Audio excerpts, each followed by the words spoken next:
Lob City are your champs once again for the summer 23 season. They are back-to-back-to-back champs, winners of 7 of 8, and remain undefeated in the finals. We'll break down what happened in that finals game as they take down the Halfway Crooks again to win their third straight Legacy Leagues title here on the finals postgame show. We're also going to preview our upcoming All-Star night. We have our dunk contest, our three-point contest, and our All-Star game presented by Chelo's. Shout out Chelo's, our sponsor for everything All-Star night.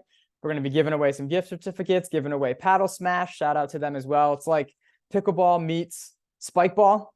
So some of the winners of the contest will be getting that as well. You guys have seen videos on our social media as that. But let's break down the finals and get to some of our intern analysts who are probably sick of me by now. It's been almost 10, 11, 12 weeks. They're still coming back, guys, just to break down the finals for you guys. We have Sydney, Zach, and Simon again. Lob City, your champs. Colin Burns named finals MVP. We'll get to all the stats in a second. And really, I mean, a poor shooting night all around is what the stats say. And I think it was kind of a tale of two halves for both teams. I think it is kind of, and I'm going to let them talk and explain it because obviously my team was in it, but it kind of was like a tale of two halves and it evened out to being a below average shooting night for both teams. And, you know, in our 16th combined Legacy League season between Connecticut and Rhode Island, Lob City's won 7. So that just shows how dominant in some form. I mean, they were Green Squad, they were the Alliance, but the same group of guys, Cody Crawford, Victor Cashew Jr., Greg Holt for most of them. Josh Smith kind of in that, like he joined maybe a season late, but he's been here the whole thing, carrying around the water, which he had at the finals, a full case of water for the finals for Josh Smith. So shout out to Josh. Before we get to the game, oh geez, my dog agreed with the finals pick. Hey, before we get to the game, everything that happened at the court after the game, just to kind of touch on that really quick, you know, unfortunate, that's how the season ends. None of that will be tolerated. And I'm sure, you know, we'll hear more about that at All-Star night and some decisions will be made on that. But really the after game extracurricular stuff that went down doesn't happen often for good reason, because most of the time it stays, you know, within the court and all the games are super competitive. There's no place for it in the Legacy League. So it puts me in a tough spot. It is what it is. We'll get to that later. That's kind of the unfun part of this. But as far as the game, which was a good game, and, you know, the Halfway Crooks come in without Taj Eddington, you know, Lob City with their 6-7 guys that we've talked about, no Victor Cashew Jr. for them. So he's unable to come back, even though it is the finals. Let's get to the stats. And I kind of want to go in order. I know usually we kind of start with like the end of the game and work our way backwards. But I think going in order for this one, telling that story, and not that it's my team, but, you know, Halfway Crooks had a lead at the end of the first quarter. They had a lead at halftime, even with Dom Langston going down and him trying to, you know, give it a run a couple times. But we'll get the stats up here in a second. Let's go to, we'll go to Zach first. We'll kind of break it up here. So Zach, we'll start in that first quarter with you. And, you know, I think it was 15-10. Again, we'll see the stats in a second, but what in that first quarter early on stood out as you were watching at the Rec Center? Yeah, in the first quarter, Lob City just kind of felt flat. Like none of their shots were falling. Jose probably took 5 threes in the first alone and missed all of them. And then Nuri called a timeout and started just screaming at them to lock in. And I feel like that's sort of what flipped the switch, but it was just a weird start for them. Yeah, I think very kind of like I talked about, like not shooting it great. Yeah, just some shots not falling. I mean, nothing out of the ordinary, really, just shots not falling and kind of both teams trying to feel each other out. Sydney kind of staying in that first quarter. So as we see, I get something wrong every time on one of these shows. 16-13 after the first quarter, but it was 15-10, I believe, at one point in the first. But you can see some of the Halfway Crooks there. So Zach touched on Lob City. Sydney, you can go on the Halfway Crooks and how they kind of started maybe a little hotter than expected and were able to kind of get a slim lead in that first quarter. Yeah, I feel like Halfway Crooks came out shooting threes and they were hitting. Like they got up a couple, probably like 9 points at one point, I think, because those threes were just falling. And again, Lob City wasn't shooting well. So Halfway Crooks were able to get those offensive or defensive rebounds. So Lob City couldn't stop them from getting second chances and just take advantage of that and definitely push it and get that forward momentum early on in the game. And that kind of leads us into that second quarter, Simon. We'll get to you on this. So 16-13 after the first, I believe Dom Langston had a couple threes in that first quarter. At the end of the first quarter, he goes up for a dunk, gets fouled, and comes down wrong. His foot was already hurt against the Duyes boys, which is probably my fault for him still being in the game up 50 on the Duyes boys. I had to, rub in that one. I'm living in the past clearly here, but it kind of lingered since then, is what it is. He was fine coming into the game, tweaked it more. He's good, which is good, but was unable to play, right? So now we get into the second quarter, Crooks by a few. Simon, we'll stay on the halfway Crooks here because early in that second, you see they won the quarter. That lead got up to 13. I mean, I of course had to relive that first half earlier today, like rewatching the game, but they were up by as many as 13, double digits early in that, really was early in that second quarter. A lot of threes falling. Mike Wilbur hit one, Spence Freeman hit one. Without Dom at this point, right, Simon? So what were the halfway Crooks doing kind of in that first 15 minutes to kind of build up that lead? They were playing like their own game and not letting Lob City control the game. I noticed the halfway Crooks were, whenever they had the ball, they were taking it slow, looking for the open man and taking the open shots. And when they were on defense, defending Lob City, they were all playing man-to-man coverage, not zone. They were making sure that they were controlling the game so that Lob City couldn't get out of hand, which has happened multiple times this season. Yeah, and I think at that point, I mean, defensively, giving up some space, giving up some shots, and they weren't falling, right, for Lob City, like we talked about. And then offensively, Lob City was switching. Oh, actually, no, sorry. They didn't want to switch early because I can hear it in my head in the third quarter, like, switch it, screw it, switch it, right? Like talking about screens, right? So early on, they Lob City didn't want to switch. And so I know Dom picked it up early and was trying to then get people to come and screen. And when a team isn't switching, unless you're like really like, no team in the legacy leagues is going to be this good at it. Like NBA level good can hedge and recover consistently, right? Where like you don't switch, but you don't let the offensive player kind of go by you, right? We're not professionals, okay? So you can do it a couple times and it might work, but if you continue at it, you're gonna just catch somebody a step late when they're trying not to switch, just because it's so congested when you're trying to do that. And that's what was happening, allowing Dom Langston to get to the basket. Spence Freeman to get, his head down a little bit, Jared Hansen getting to the basket. And that was really the first 15 minutes. All right. So now I'll go back to either Zach or Sydney, and one of you guys can just jump in and don't fight over each other. But now let's get to the second 5 minutes of that second quarter, right? So Lob down 13. At some point they had that timeout, right?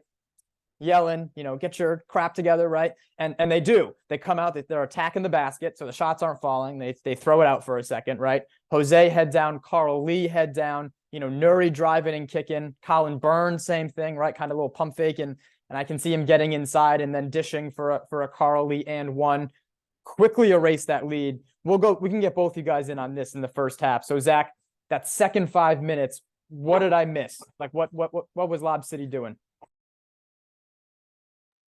They definitely moved away from the three a little bit because, I mean, besides Jose taking, I think it was 12, nobody else really shot over like 5 or 6.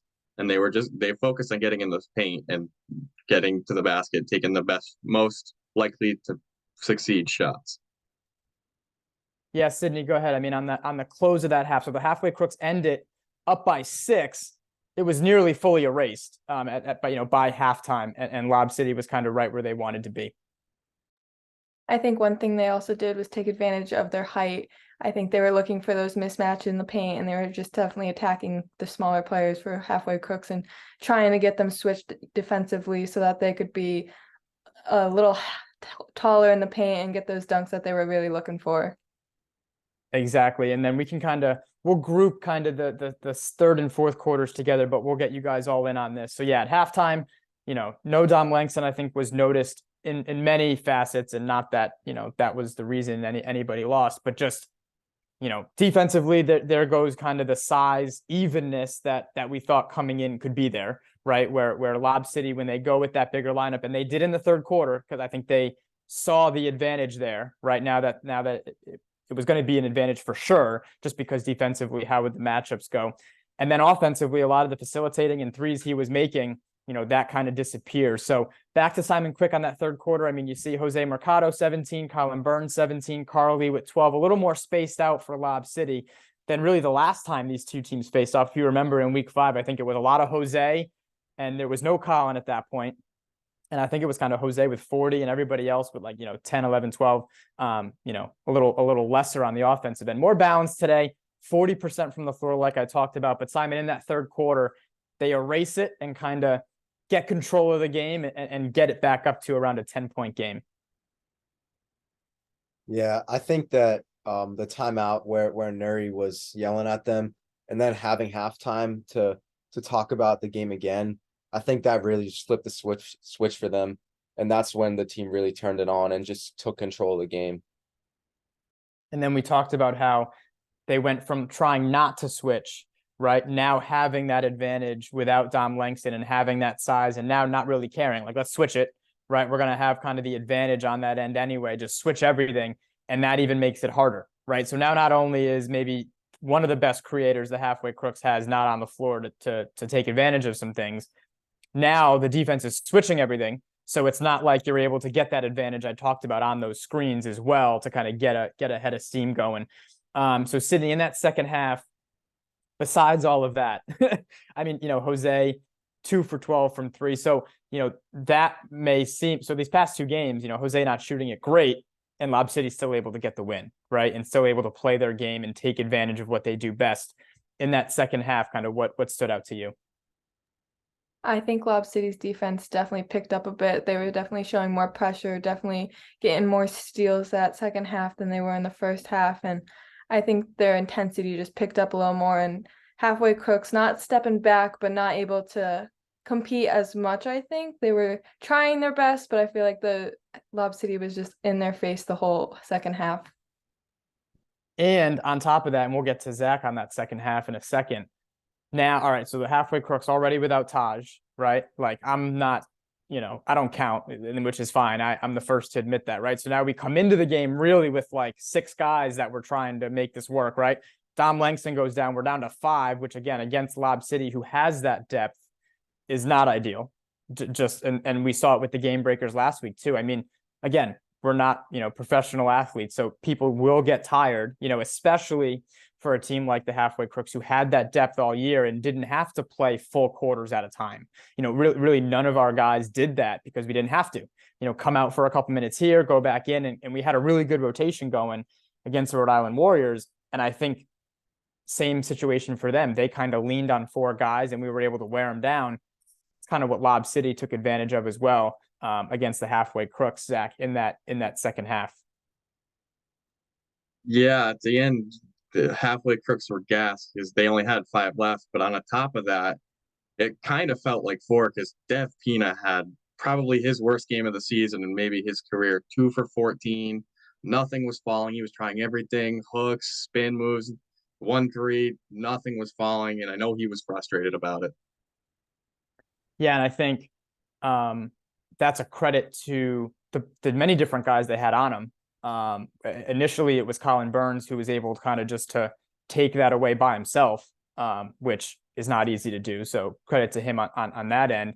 And then I know Nuri was on him at some point. And again, these are all guys that Lob City's okay letting Devin Devampina kind of go one-on-one. And if he hits it, you kind of tip your cap. They were harder shots, like you said, and they weren't falling. Yeah, and so you see there 11 points after halftime for the Halfway Crooks. Obviously not going to be enough as Lob City goes on to score 30. A low-scoring game. So just to be semi-biased for 1 second, and it's not even overly biased, but if you would have told me coming in, and I'll scroll down, don't mind the screen constantly changing, but if, Lob City is going to shoot 40%, they're going to make 6 threes. Jose is going to go, 2 for 8, 2 for 9, 2 for 10, 2 for 11, like that, take a good amount of threes and miss more than he makes. I didn't even check the rebounds before this, but 32, 36, we're going to kind of, keep control of the boards, right? Even on the offensive glass, not a ton of turnovers. That I would have took that. That is like, all right, like, this is going to be a game, and that's kind of what I was talking to Cody Crawford about today, coming in, even through that first quarter, not that anything would have changed. Who knows? It's the unknown if Dom Langston would have, was able to play in that whole game. But I will say this, Cody and I agreed it was going to be a very good game at least, with Dom Langston, just kind of how things were going early on for both teams with the players they had available. So, okay, I'm done being biased, but yeah, it is what it is. That hey, Lob City, credit to them fighting through. They had plenty of, their own things to get through this season, these playoffs, not knowing who they were going to have available. So that's why they're the champs, right? 7 of 8. I mean, and they took advantage. They a team with that much experience, wouldn't get rattled. But down 13, every shot is going against you. It's easy to kind of start falling in love with the three, and the game gets more out of hand. And like you said, that timeout was huge, stands out to everybody, and they kind of turned it around, rallied back, took control, and took home another title. So, yeah, I mean, I think that's awesome on the championship game, and congrats to Lob City. We'll see if next year any other team not named the Douillet's boys can take them down, as the Douillet's boys are the lone team still to beat Lob City, to win a championship and not be named Lob City. Good U, shout out to them, is the team that beat Lob City in the semis the year the Douillet's boys won it. So undefeated in the finals, all that. They ran the same team back, and I would expect them to kind of do that again. You know what I mean? 2 for 2. If it's not broken, don't fix it, right? Run it back, and every team will be giving them their best shot. That's for sure. With the finals behind us, let's kind of get into our last night of the season. Tuesday, August 29th, I believe. It's next Tuesday at the Johnson Rec Center. All-Star night. So we're going to have our dunk contest, 3-point contest, and our all-star game. Let's kind of save the game for last. We'll go in order of the night. So let's start with that dunk contest. The contestants are posted online. We have our awesome all-star graphics. We're going to go around. We'll get a player in each of these contests that these guys are looking forward to seeing. And you can pick the same one, but we'll try not to. But I know it gets difficult in some of these. We have our defending champion, Terrence Gallo, who I'm sure you guys have seen some dunks, and I've posted some of his clips. It's crazy. But he has some competition this year. So we'll go Simon first on this one for the dunk contest. Who are you expecting to win? Who you keeping your eye on? I think that Joe Secator is going to take it home this year. All season, I've seen him just absolutely destroy his defenders. And now with him about to do the dunk contest without anybody in the paint defending him, I think that's really going to give him like that confidence and the way to win it. And I think he's the favorite because of what he can do and has shown he can do on a 10-foot hoop. So it's going to be very, very interesting. Dunk contests are different, and he's done dunk contests. So this is nothing against him. They're different, right? It's different than kind of in a game. And I think if anyone's listening that's in the dunk contest, props get you points. So just figure it out. You do a little planning, jumping over somebody is always good, but like that's kind of like lazy. Like let's make it happen here. Let's be creative. Take off a shirt for an undershirt with a cape on it. Like let's do some stuff here, guys. And let's make it interesting. Sydney, who you got in the dunk contest? Who are you looking for? I am very excited to see Terrence Gallo. I heard about his win last year and what he did, and so I think he's going to try, maybe hopefully step it up and do something big again. So I'm excited to see what he can pull off. Yeah, and his last dunk, which kind of like sealed it, Gian was throwing him the ball off like the back wall behind the hoop and was like going to throw it for like an alley-oop that way. And like Gian messed the throw up. So in the video, you can see Gian like going back to like get the ball. So like Terrence can go again, and Terrence just finished it. Like he took the bad pass and finished it, and we're like, all right, that's it. It's a wrap. So yes, I'm excited for this year's dunk contest. That's for sure. Zach, who you got? Yeah, Joe and Terrence definitely have to be the favorites, but I think a sleeper pick could be Aiden Dozois. I've seen him go for some crazy dunks in game. He didn't make them, but he was very close, like 360 between the legs and going for crazy ones in layup lines. He could be a sleeper. All right. I admire Zach for playing the game and trying to pick someone different. If Aiden doesn't make the dunk, he may not win the dunk contest. All right. I don't care how cool it is. If you don't make it, it's going to be difficult to win. But I understand your point. I appreciate picking someone else as well. Good job. It's only, week 12. You guys are kind of understanding what we're supposed to do here. All right. Let's get to our 3-point contest. Don't all pick me at once. Okay. But who do you think's going to win? And what I will say is, Cody Crawford's not in it this year. 7 or 8-time champ. 7 only can be 7, but I believe he is a 7-time champ. He's admitted that he's a good shooter, probably one of the best in the league in game, all of that, and he knows that. He admits in that 3-point contest, it is just not his thing. We have the ball rack, so you're kind of like you're not getting past the ball, you're picking it up like at a weird height next to you. So it's different. That doesn't mean the good shooters aren't still good, but it's different. It's definitely different. We'll reverse it this time. So Zach, Who do you think and who do you have winning the 3-point contest?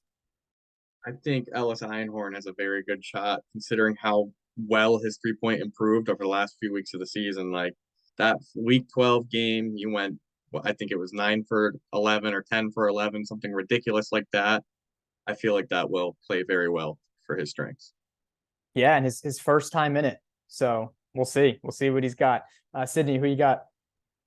I'm gonna pick Gian Abedizian. I feel like if he's hot, I don't think he can miss. I think if he can get in his groove and definitely get his shot down, there's a good chance he'll make a good amount of those. I think if I wear my Crooks jersey and I'm close enough to him, I think it rubs off. And the color purple thing I was talking about, I can probably help him win it. So Gian, I can be bought. All right. If you want me, I get the whole team there for you. We'll play fake defense and you'll win the whole thing. It'll be great. Simon, last one. Who you got for the 3-point? I'm stuck between two, and it's the two that Sydney and Zach both said. I think that throughout the year, Gian has just been crazy and consistent with his 3-point shooting, but at the same time, Ellis Einhorn has been, like, the last couple of weeks he was lights out, and I think that in the end Ellis is going to take it because just of how he played the last couple of weeks, and I think that if he takes that shooting in to the 3-point contest, he's going to come away with the win. I will. I'm not mad. I'm not hurt. It's all right. You guys did your job here. Jared Hansen, the defending champ and a 3-time winner. So, and he's gone up against everybody that the league has thrown at him. Marvin Dowdell's in it, Mario Valerio, Mark DaCosta, and myself. The only other winner, I've won it once. And Jared and I, the past two All-Star games, won on walk-offs. So like the last ball goes in and it's so we'll see if it's another like walk-off, like money ball, need it to win type of situation. And if somebody can beat the halfway crooks, we can't beat everyone at anything else except like the 3-point contest is our thing. So let us have it. Damn it. All right, please.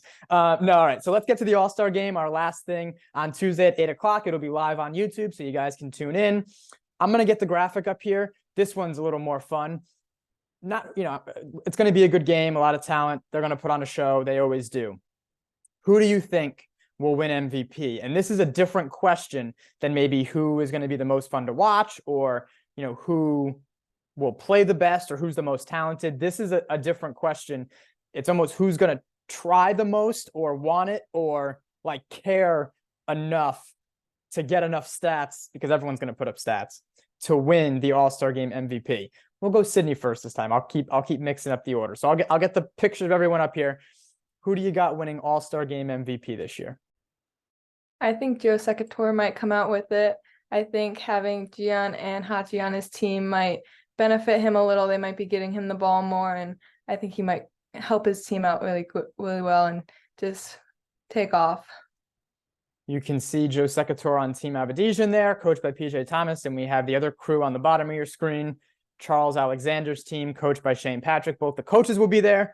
We'll see what kind of impact they have. One is significantly louder than the other, as I said on the draft. We'll see what happens. Let's go, Zach, just because you're next on my screen, and we'll save Simon for last. Zach, who's your All-Star game MVP? I'm going to go with a different game breaker. I'm going to go Hachi Amini. We saw him as I believe he was a backup last year, and he almost won it. I feel like he can carry that same momentum, do it again.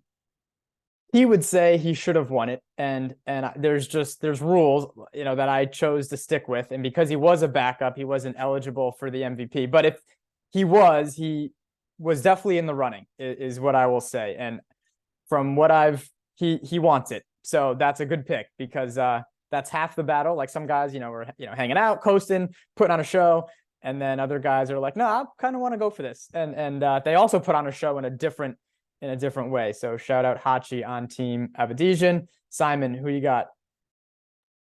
I got Charles Alexander. I feel like every week during the regular season and the playoffs, he's just come to play basketball. He just seems like the type of guy who always just wants to play his best, get the rebounds, get the shots, just do everything right. And I think that he's going to take it away this year. Yeah. A lot of big games from him this season, and is definitely capable. And it's like playing from the inside too, so it's like very consistent, right? And when a lot of people in this game may not be playing, the best defense for the first 3 quarters, it could kind of be a little parade to the hoop, and that we've seen Charles do that. That fits right into exactly what he wants to do. After the All-Star game, we'll take a little break, hopefully be back for the winter, but a very good All-Star night. Tune in on YouTube, youtube.com/legacy leagues. We're going to, I don't know exactly where we'll be live yet. Stay tuned for that. The game will be on YouTube. That's the easy one. As far as the contest, maybe Instagram, maybe Facebook, definitely have some Snapchat going. So we'll work all that out.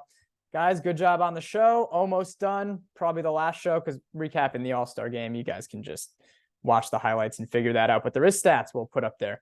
But yeah, All-Star night coming up this Tuesday, and then the summer 23 season in the books. Shout out Lob City once again for winning it all, and hopefully get some teams that give them a run in our next season in the winter. But again, guys, good job. Thanks for watching.